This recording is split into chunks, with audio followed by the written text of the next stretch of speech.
сауалнаманы айта кететін болсақ, барлығымыз қиналып 2-3 рет толтырғандар бар, да?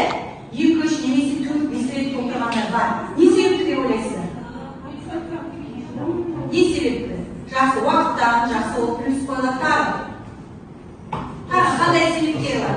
Дұрыс жауап берген, яғни зейін қойып тапсырмағаннан, да? Кейбір оқушылар зейін қойып оқыған оқушылар сразу 3 жауапты да қалыпты орындап береді. Сауалнама